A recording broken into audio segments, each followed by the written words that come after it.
Welcome to GK current affairs point phase. I hope आप लोग अच्छे होंगे। तो आज मैं आप लोगों के लिए नेक्स्ट प्रैक्टिस सेट लेके आया हूँ।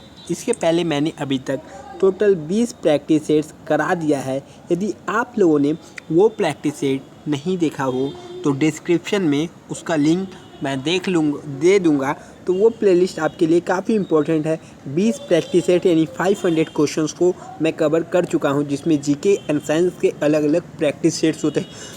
यही छोटे छोटे प्रैक्टिस सेट से आपके एग्ज़ाम्स में मार्क्स ज़्यादा आएंगे, क्योंकि यहाँ जो क्वेश्चंस कराया जाएगा डायरेक्टली आपके एग्ज़ाम्स में यहाँ से कॉमन क्वेश्चंस मिलेंगे। इसलिए प्रैक्टिस सेट ज़रूर कीजिए एंड अपना मार्क्स जो है प्रैक्टिस सेट के बाद कमेंट बॉक्स में ज़रूर बताया कीजिए, जिससे मुझे पता चले कि प्रैक्टिस सेट का लेवल क्या रहा आपके हिसाब से। इसलिए मार्क्स कमेंट करने बोलता हूँ और प्रैक्टिस सेट्स पूरा देखिए, जिससे आपको बेनिफिट मिले। और जो नहीं देखा है पिछली वाला ज़रूर देखें। इस और चैनल पे नए आए तो चैनल को ज़रूर सब्सक्राइब करें एंड बेल आइकन को प्रेस कर लीजिएगा। पहला क्वेश्चन है रेडियो एक्टिविटी का मात्रा। जैसे कि मैंने एसआई का कॉन्सेप्ट क्लास कराया था, उसमें मैंने सबका एसआई यूनिट्स बता दिया है। तो पहला है kilojoule, poise, curie and scandal. तो रेडियो एक्टिविटी का जो मात्रक है वो क्या है? क्यूरी, जो इसका सही आंसर हो जाएगा। मैडम क्यूरी के नाम से ही क्यूरी पड़ा। एंड क्यूरी जो थी उनको फर्स्ट नोबेल पुरस्कार महिलाओं में उन्हीं को मिला था। First female who achieve the Nobel prize, याद रखिएगा। एक और क्वेश्चन बता दिया, रेडियो एक्टिविटी की खोज किसने की? मतलब यहाँ पर ही पूछा गया खोज किसने की, madam Curie, Rutherford, Pierre Curie या हेनरी बेकुरल। तो जो रेडियो एक्टिविटी की खोज किसने की थी, चारों ऑप्शन में से सही कौन सा होना चाहिए आपके हिसाब से? जो इस क्वेश्चन का सही जवाब है वो क्या है? रेडियो एक्टिविटी की खोज हेनरी बेक्यूरल ने की थी। नेक्स्ट क्वेश्चन देखिए, अल्फा किरणें एक धारा की बनी होती है, वो है H+ ion, He++ ion, E- ion और न्यूट्रॉन। तो अल्फा किरणें की धारा कैसी बनी होती है? तो इस क्वेश्चन का सही जवाब ज़रूर आपसे उम्मीद करता हूँ। तो अल्फा किरणें की धारा बनी होती है He++ आयन से। गामा किरणें होती है उच्च ऊर्जा वाले वैद्युत चुंबकीय किरणें, निम्न ऊर्जा वाले वैद्युत चुंबकीय किरणें, निम्न ऊर्जा वाले इलेक्ट्रॉन, उच्च ऊर्जा वाले पोजिट्रॉन। तो गामा किरणें कैसी होती है? तो इस क्वेश्चन का बेसिकली सही जवाब क्या होना चाहिए? तो गामा किरणें निम्न ऊर्जा वाले वैद्युत चुंबकीय किरणें होती है। नेक्स्ट क्वेश्चन देखते हैं। नेक्स्ट क्या पूछा गया है, निम्न में से किसकी भेदन क्षमता जो है सबसे अधिक होती है? भेदन क्षमता, अल्फा किरणें, बीटा किरणें, गामा किरणें या तीनों किरणें? भेदन क्षमता मतलब जो रे पार कर जाती है। जैसे आप कोई प्लेट लगाए हैं, उसको भेद के पार करके प्लेट को अक्रॉस द पार कर जाए, वो होती है भेदन क्षमता। तो सबसे अधिक किसकी होती है? अल्फा किरणें, बीटा किरणें, गामा किरणें या तीनों समान? तो इस क्वेश्चन का जो सही जवाब होगा, सबसे ज़्यादा गामा किरणें की होती है, फिर बीटा किरणें, देन अल्फा किरणें। सीक्वेंस ये रहता है। निम्न में से कौन सा कथन असत्य है? अल्फा किरणें कैथोड की तरफ विचलित होती है, बीटा किरणें एनोड की तरफ, गामा किरणें विचलित नहीं होती है, इनमें से कोई नहीं। तो कौन सा कथन यहाँ से असत्य है? तो इस क्वेश्चन का सही जवाब क्या होना चाहिए आपके हिसाब से? तो बेसिकली इस क्वेश्चन का जो राइट आंसर है वो क्या है? इनमें से कोई नहीं, मतलब चारों ऑप्शन गलत है।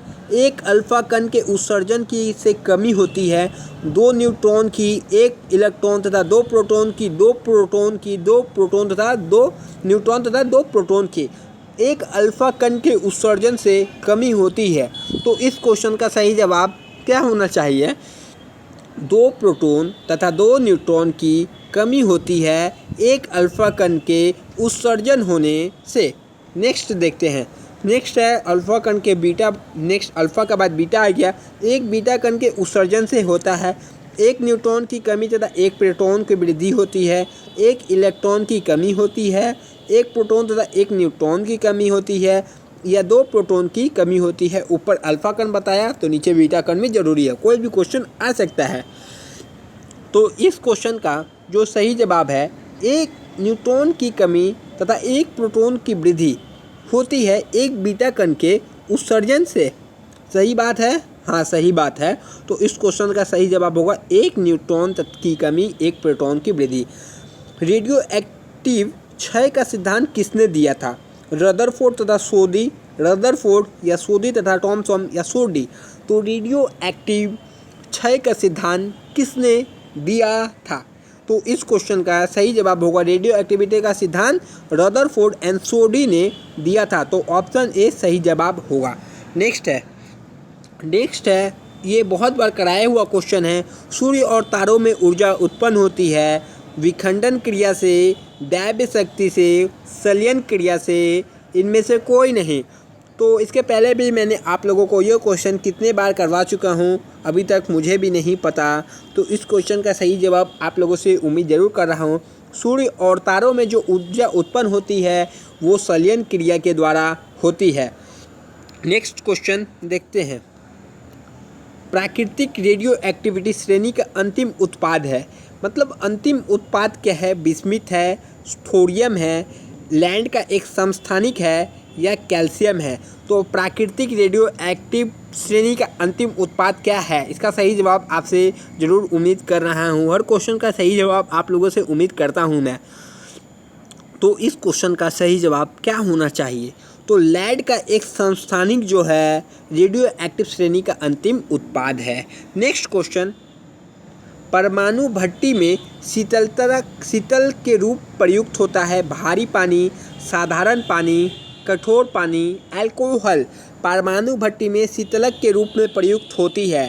तो इस क्वेश्चन का सही जवाब क्या होना चाहिए?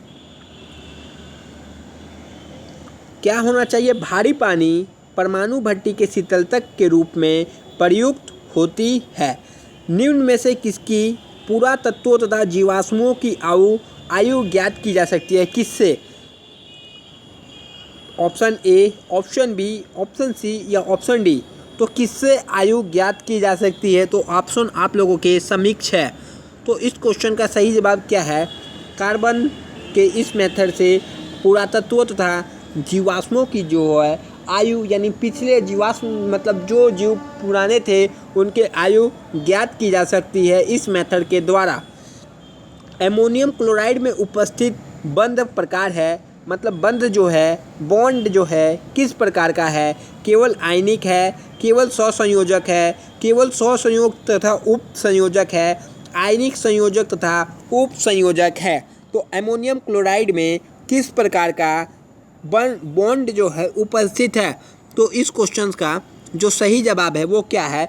आयनिक तथा आयनिक संयोजक तथा उप संयोजक तीनों प्रकार के बॉन्ड का प्रकार है। नेक्स्ट देखते हैं। नेक्स्ट है एक एस तथा पी ऑर्बिटल को संकरित करने से हमें प्राप्त होता है 2 ऑर्बिटलों का पृथक्करण होता है, चतुष्फलीय निर्दिष्ट तथा ऑर्बिटल, 180 डिग्री पर 2 ऑर्बिटल या एक तल में 3 ऑर्बिटल। तो इस क्वेश्चन का सही जवाब क्या होना चाहिए? तो बेसिकली इस क्वेश्चन का जो सही जवाब है वो क्या है? तो चलिए इस क्वेश्चन का सही जवाब आप लोगों को बताया जा रहा है। 180 डिग्री पर 2 ऑर्बिटल। जल के अणुओं HOH को लगभग है कोण 90 डिग्री, 180 डिग्री या 105 डिग्री या 75 डिग्री। तो इस क्वेश्चन का सही जवाब क्या होना चाहिए? ऐसा ही क्वेश्चन आपकी केमिस्ट्री से बनते हैं, तो इसीलिए सारे क्वेश्चन को कराना मेरा फ़र्ज़ है। तो आप लोगों को आंसर देना भी आप लोगों का फ़र्ज़ है। तो इस क्वेश्चन का जवाब है 105 डिग्री। डायरेक्ट आप याद कर ले ऑप्शन। सोडियम क्लोराइड के घोल में विद्युत चालन का क्या क्वेश्चन है? विद्युत चालन का कारण है सोडियम क्लोराइड के घोल में। पहला ऑप्शन मुक्त इलेक्ट्रॉनों की उपस्थिति, दूसरा ऑप्शन क्या है? मुक्त आयनों की उपस्थिति, और तीसरा ऑप्शन है मुक्त अणुओं की उपस्थिति या सोडियम तथा क्लोरीन परमाणुओं की उपस्थिति। सोडियम क्लोराइड के घोल में चालन का कारण क्या है? तो इसका सही जवाब क्या है? मुक्त आयनों की उपस्थिति के कारण सोडियम क्लोराइड के घोल में वैद्युत जो चालन का कारण है। नेक्स्ट क्वेश्चन देखते हैं। नेक्स्ट क्वेश्चन क्या है? हाइड्रोजन क्लोराइड अणुओं में होता है एक सहसंयोजक बंध, उप संयोजक बंध, द्विबंध बंध, वैद्युत संयोजक बंध। तो हाइड्रोजन क्लोराइड के अणुओं में क्या होता है? तो इस क्वेश्चन का सही जवाब क्या आप दे सकते हैं? ज़रूर दे सकते हैं। इस क्वेश्चन का सही जवाब है एक सहसंयोजक बंध जो है हाइड्रोजन क्लोराइड अणुओं में होता है। यदि आपको इसका आंसर ना पता हो तो ज़रूर से याद कर ले। ज़रूर यदि आपका कोई टेस्ट खराब जाता हो तो कुछ दिन के बाद 2-4 दिन के बाद उस टेस्ट को फिर दे के देखिए कि आपका उस क्वेश्चन के ऊपर कमांड हो गया है या नहीं। पाई बंध किसके अतिव्यापन द्वारा बनता है? पीपी ऑर्बिटल की उनकी अक्ष के साथ, डीपी ऑर्बिटल के पी ऑर्बिटलों की अक्ष के साथ, पीपी ऑर्बिटलों के उनकी अक्ष के साथ लंबवत, एसएस ऑर्बिटल। पाई बॉन्ड किसके अतिव्यापन द्वारा बनता है? तो इस क्वेश्चन का जो सही जवाब है वो क्या है? पीपी ऑर्बिटल उनकी कक्षों अक्षों के साथ लंबवत। डायरेक्ट ऐसा ही क्वेश्चन आता है, आप ये क्वेश्चंस को डायरेक्ट ना हो सके तो याद भी कर ले कि पाई बॉन्ड किसके अतिव्यापन द्वारा बनता है? पीपी ऑर्बिटलों उनकी अक्ष के साथ लंबवत बनता है। नेक्स्ट क्वेश्चन देखते हैं। मेथनॉल तथा एथेनॉल का जल में विलय होने का कारण क्या है? स्वसंयोजक गुण, ऑक्सीजन बंधन गुण, हाइड्रोजन बंधन गुण या उपरोक्त सभी। तो मेथनॉल तथा एथेनॉल का जल में जो विलय होने का सही कारण क्या है? तो उसका सही रीजन क्या है? हाइड्रोजन जो बंधन का गुण होता है ये इसका सही कारण है। हाइड्रोजन बंधन किस में अधिकतम है? एथेनॉल में, डाई एथेनॉल में, एथिल क्लोराइड में, ट्राई एथिलीन अमीन में। तो इसका सही जवाब क्या है? हाइड्रोजन बंधन किस में अधिक है? तो इस क्वेश्चन का सही जवाब बेसिकली क्या होना चाहिए? तो एथेनॉल बंधन किस में अधिकतम है? हाइड्रोजन बंधन एथेनॉल में सबसे अधिकतम है। हाइड्रोजन बंधन प्रबलतम है। OHS, FHP, SHO, SHO। तो हाइड्रोजन बंधन जो प्रबलतम है वो किस में है? तो इस क्वेश्चन का सही जवाब क्या है? FHH में है, FHF में है। नेक्स्ट देखते हैं। समस्थानिक क्या है? समस्थानिक उसी के परमाणु होता है। किसका? विभिन्न द्रवों का। समस्थानिक किसका परमाणु होता है? विभिन्न परमाणुओं का, विभिन्न वजन का या उपरोक्त में से कोई नहीं। तो समस्थानिक उसी तत्व का परमाणु है जिनका। तो सही जवाब क्या होना चाहिए? 1, 2, 3, 4। तो इस क्वेश्चन का सही जवाब क्या होना चाहिए? विभिन्न परमाणु संख्याओं का होता है। नेक्स्ट है, एक परमाणु समस्थानिकों के बीच असमान होता है। एक परमाणु समस्थानिकों के बीच असमान होता है। पहला ऑप्शन रासायनिक गुण, आवर्त सारणी में स्थान, न्यूट्रॉन या द्रव्यमान संख्या। एक परमाणु समस्थानिकों के बीच असमान क्या होता है? तो इस क्वेश्चन का सही जवाब क्या होना चाहिए? तो एक परमाणु के समस्थानिकों के बीच असमान जो होता है वो न्यूट्रॉन जो है असमान होता है, यानी डिफरेंट होता है, समान नहीं होता है। नेक्स्ट है, नाइट्रोजन सीधी क्रिया नहीं करती है। मतलब डायरेक्ट रिएक्शन नाइट्रोजन किसके साथ नहीं करती है? तो पहला ऑप्शन है Ag से, Ca से, Ai से या Mg से। तो नाइट्रोजन सीधी क्रिया किससे नहीं करती है? तो 10 सेकेंड का क्वेश्चन का समय इसमें दिया जाता है। तो चलिए इस क्वेश्चन का सही जवाब तो आप लोग बता दीजिए कम से कम। तो चलिए इस क्वेश्चन का सही जवाब क्या होना चाहिए? नाइट्रोजन जो सीधी क्रिया नहीं करती है वो Ag यानी Ag से नहीं करती है सीधी क्रिया। Ca, Al एंड Mg से यह सीधी क्रिया करती है। तो आज का ये 25 क्वेश्चंस का टेस्ट समाप्त हुआ। अब आपको करना क्या है? देन कमेंट बॉक्स में अपने मार्क्स ज़रूर बताएं, मैं भी देखूं पेपर का लेवल क्या है एंड आपका केमिस्ट्री कैसे प्रिपरेशन है। तो केमिस्ट्री के लिए देखना चाहता हूं कि आपका तैयारी पहले से कितना था। देन मैं क्वेश्चंस करवाऊंगा टॉप 500 या 600। तो आपका पहले आप कमेंट बॉक्स में ज़रूर बताएं कि आपने इस पेपर में अभी तक कितना मार्क्स स्कोर किया है। देन आप लोगों ने जो टेस्ट स्किप किया है हो सकता है उसी में से आपके एग्जाम्स में क्वेश्चंस आ जाए, इसीलिए कोई भी टेस्ट आपको स्किप नहीं करना है।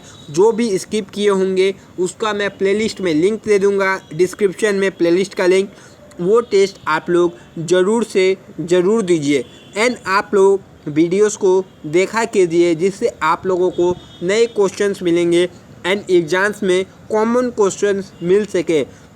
मेरा मकसद एक ही है कि आप जब एग्ज़ाम्स में बैठे तो आपको कोई भी क्वेश्चन ऐसा ना मिले जो आपने कभी किया ना हो एंड मैंने कराया ना हो। जस्ट यही मैं चाहता हूँ कि जो क्वेश्चंस मैं करवाया हूँ बस वो एग्ज़ाम्स में आपके आएंगे, बट आपको सही से क्वेश्चंस करने होंगे। जो टेस्ट आप लोगों का मार्क्स कम आया है 2 दिन के बाद सेम टेस्ट को एक बार और ज़रूर दीजिए। वीडियोस तो कहीं भागे नहीं जा रहे हैं, तो आपको पता चलेगा कि यदि आप दोबारा उस टेस्ट को देके 99% क्वेश्चन सही नहीं करते हैं, 25 में 24 क्वेश्चंस राइट नहीं होता है, मतलब आप लोगों ने सही से नहीं पढ़ा। देन आपको तीसरा बार भी उस टेस्ट को देने का ज़रूरी है। क्वेश्चंस आपके कमांड में होना ज़रूरी है। जितने टेस्ट के क्वेश्चंस हैं सबको अपने कमांड में लीजिए। बस यही समय है आपकी प्रिपरेशन को बूस्ट करने के लिए। जो नहीं देखा है वो ज़रूर देखिए, कॉन्सेप्ट क्लास ज़रूर देखा कीजिए, वो आपके लिए ही बेनिफिट देंगे। तब तक के लिए जय हिंद फ्रेंड्स, नेक्स्ट वीडियो में आपसे मिलेंगे। जय हिंद।